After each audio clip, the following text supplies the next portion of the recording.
છે, ક્રૂર અને પિશાચ જેવા નિર્દય છે. બ્રાહ્મણોના ધનથી પૃષ્ઠ થનારા અને વ્યભિચારી છે.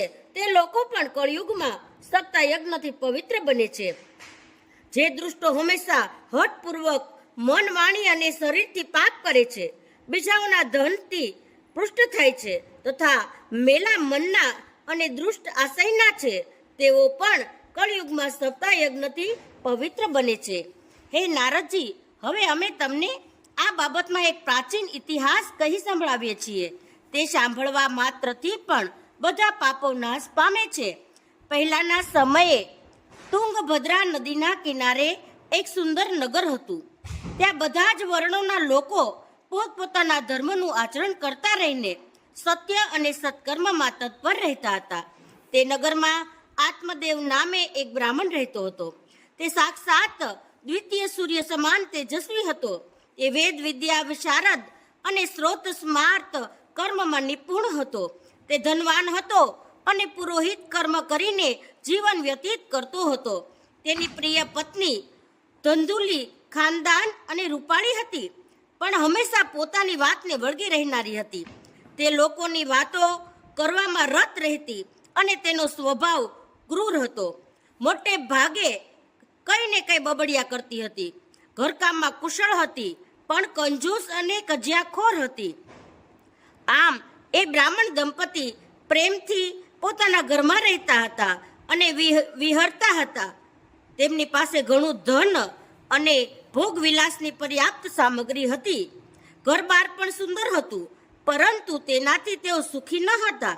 જ્યારે ઉંમર ઢળતી થઈ ત્યારે તેમણે સંતાન પ્રાપ્તિ માટે જાત જાતના પુણ્ય કાર્યો શરૂ કર્યા અને તેઓ દીન દુખીઓને ગાય, ભૂમિ, સુવર્ણ, વસ્ત્ર વગેરેનું દાન કરવા લાગ્યા. આ રીતે તેમણે ધર્મના માર્ગે પોતાનું અડધું ધન ખર્ચી નાખ્યું, તો પણ તેમને પુત્ર કે પુત્રીનું મોં જોવા ન મળ્યું. તેથી તે બ્રાહ્મણ ઘણો ચિંતાતુર હતો. એક દિવસે તે બ્રાહ્મણ ઘણો દુઃખી થઈને ઘર છોડીને વનમાં ચાલ્યો ગયો. બપોરના સમયે તેને તરસ લાગી, તેથી તે એક તળાવ પાસે ગયો. સંતાનના અભાવના દુઃખે તેનું શરીર સૂકવી નાખ્યું હતું, તેથી તે થાકી જવાના કારણે પાણી પીને ત્યાં જ બેસી ગયો. થોડો સમય વીત્યો અને ત્યાં એક સંન્યાસી મહાત્મા આવ્યા. જ્યારે બ્રાહ્મણે જોયું કે તેમણે પાણી પી લીધું છે, ત્યારે તે તેમની પાસે ગયો અને ચરણોમાં નમીને સામે ઊભો રહીને નિશ્વાસ નાખવા લાગ્યો. સંન્યાસીએ પૂછ્યું, હે વિપ્રવર, કહે તું કેમ રડે છે? એવી તને સી ભારે ચિંતા છે? તું મને તારા દુઃખનું કારણ જલ્દી જલ્દી બતાવ. બ્રાહ્મણે કહ્યું, હે મહારાજ, હું મારા પૂર્વજન્મના પાપોથી સંચિત દુઃખ શું વર્ણવું? અત્યારે મારા પિતૃઓ મેં આપેલી જલાંજલિ ઊંડા નિશ્વાસ નાખીને જાણે દુઃખી થઈને પી રહ્યા છે. દેવતાઓ અને બ્રાહ્મણો મારું આપેલું નિવેદ પ્રસન્ન ચિત્તે સ્વીકારતા નથી. સંતાન માટે હું એટલો દુઃખી છું કે બધું મને સૂનું સૂનું લાગે છે. હું અહીં પ્રાણ ત્યાગ કરવા આવ્યો છું. સંતાનહીન જીવનને ધિક્કાર છે. સંતાનહીન ઘરને ધિક્કાર છે. સંતાનહીન ધનને અને સંતાનહીન કુળને ધિક્કાર છે.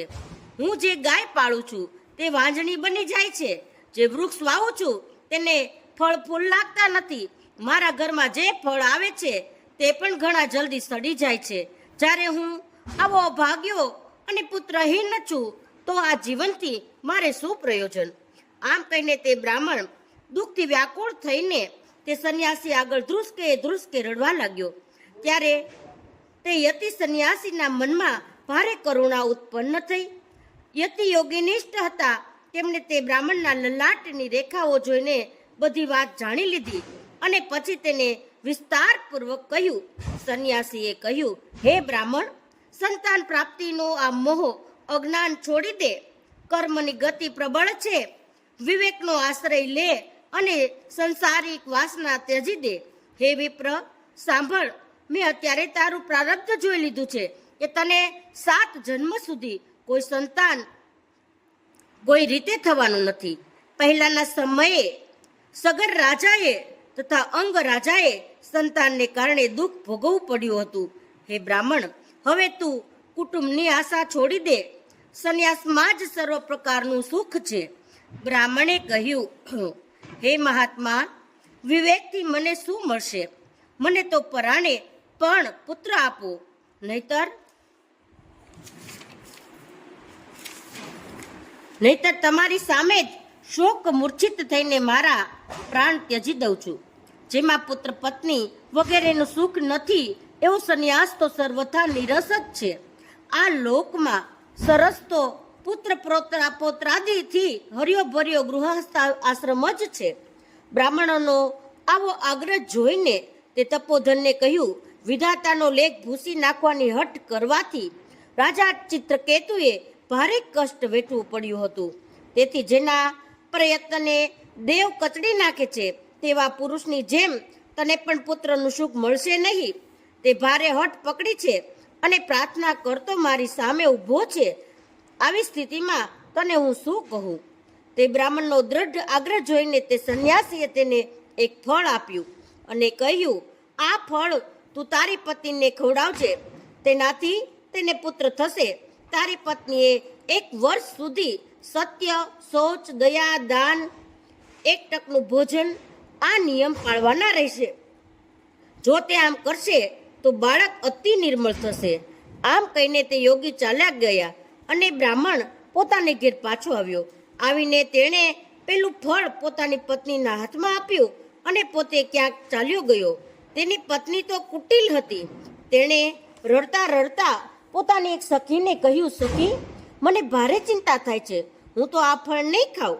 ફળ ખાવાથી ગર્ભ રહેશે અને તે ગર્ભને લીધે પેટ વધી જશે.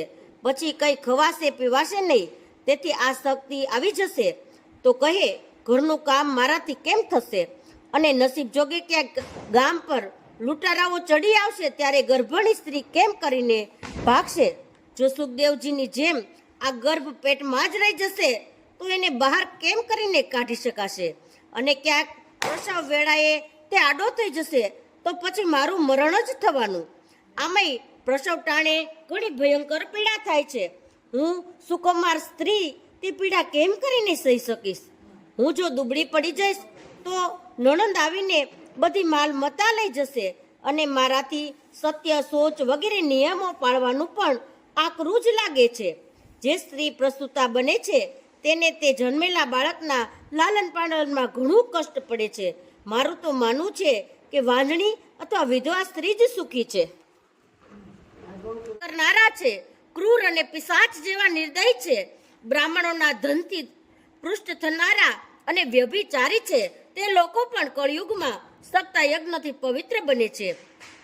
જે દૃષ્ટો હંમેશા હઠપૂર્વક મન, વાણી અને શરીરથી પાપ કરે છે, બીજાઓના ધનથી પૃષ્ઠ થાય છે તથા મેલા મનના અને દુષ્ટ આશયના છે, તેઓ પણ કળયુગમાં સપ્તા યજ્ઞથી પવિત્ર બને છે. હે નારદજી, હવે અમે તમને આ બાબતમાં એક પ્રાચીન ઇતિહાસ કહી સંભળાવીએ છીએ. તે સાંભળવા માત્રથી પણ બધા પાપો નાશ પામે છે. પહેલાના સમયે તુંગભદ્રા નદીના કિનારે એક સુંદર નગર હતું. ત્યાં બધા જ વર્ણોના લોકો પોતપોતાના ધર્મનું આચરણ કરતા રહીને સત્ય અને સત્કર્મમાં તત્પર રહેતા હતા. તે નગરમાં આત્મદેવ નામે એક બ્રાહ્મણ રહેતો હતો. તે સાક્ષાત દ્વિતીય સૂર્ય સમાન તેજસ્વી હતો. એ વેદ વિદ્યા વિશારદ અને સ્રોત સ્માર્ત કર્મમાં નિપુણ હતો. તે ધનવાન હતો અને પુરોહિત કર્મ કરીને જીવન વ્યતીત કરતો હતો. તેની પ્રિય પત્ની ધંધુલી, ખાનદાન અને રૂપાળી હતી, પણ હંમેશા પોતાની વાતને વળગી રહેનારી હતી. તે લોકોની વાતો કરવામાં રત રહેતી અને તેનો સ્વભાવ ક્રૂર હતો. મોટે ભાગે કંઈ ને કંઈ બબડિયા કરતી હતી. ઘરકામમાં કુશળ હતી પણ કંજૂસ અને કજિયાખોર હતી.